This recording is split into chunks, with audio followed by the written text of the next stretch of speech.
My dear, stop being so hard on yourself. Slim হয়ে আকর্ষণীয় থাকতে বছরের পর বছর ফল খেয়েছেন পোল্যান্ডের তরুণী করোলিনা ক্রিজ্যাক, আর যে অভ্যাস ডেকে এনেছে ভয়ঙ্কর পরিণতি। মাত্র ২৭ বছর বয়সেই নিভে গেছে প্রাণ। করোলিনার শৈশব থেকে ভয় ছিল ওজন বেড়ে যেন শরীরের গঠন বদলে না যায়। সেজন্য মাত্র ১৯ বছর বয়সে শুরু করেন ডায়েট। শুধুমাত্র ফল খাওয়াকে প্রাধান্য দিয়েছেন তিনি।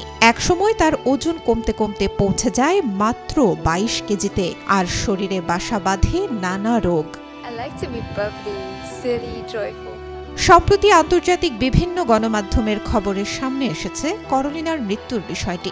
গেল বছরের ডিসেম্বরে ইন্দোনেশিয়ার বালির সুম্বার কিম হিল রিসোর্টে তার মরদেহ পাওয়া যায়, যেখানে অবকাশ যাপনের জন্য গিয়েছিলেন তিনি। হোটেল কর্মীরা শুরুতে তাকে দেখে আতঙ্কিত হয়ে পড়েন। হোটেলে ওঠার মাত্র ৩ দিনের মাথায় মৃত্যু হয় তার।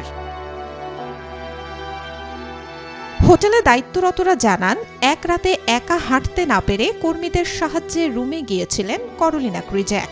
তার নখ হলুদ হয়ে গিয়েছিল, শরীরে দেখা দিচ্ছিল পুষ্টিহীনতার লক্ষণ। সে সময় কর্মীরা তাকে চিকিৎসা নিতে অনুরোধ জানালে তিনি তা প্রত্যাখ্যান করেন, কারণ তার বিশ্বাস ছিল এই ডায়েট তাকে সুস্থতা এনে দেবে। করোলিনা ভুগছিলেন অ্যানোরেক্সিয়া নামক সমস্যায়, যেই মানসিক ব্যাধিতে থাকে ওজন বাড়ার অযৌক্তিক ভয়। যুক্তরাজ্যে পড়াশোনার সময় যোগব্যায়াম আর ভেগান ডায়েটের প্রতি আগ্রহী হন তিনি। এই প্রবণতা তাকে ঠেলে দেয় ফ্রুটারিয়ানিজমের দিকে। এটি কাঁচা ফল খাওয়ার অভ্যাস তৈরি করে। করোলিনার ইনস্টাগ্রাম অ্যাকাউন্ট ঘুরে দেখা যায় বাহারি নানা ফলের ছবি। বিভিন্ন ভঙ্গিমার পোস্ট করে তিনি বুঝিয়েছেন ফল তার কত প্রিয়। চিকিৎসকদের মতে অপুষ্টি এবং অনাহারেই মৃত্যু হয়েছে করোলিনার। দীর্ঘমেয়াদী অপুষ্টির ফলে তার শরীরে বাসা বেঁধেছিল নানা রোগ।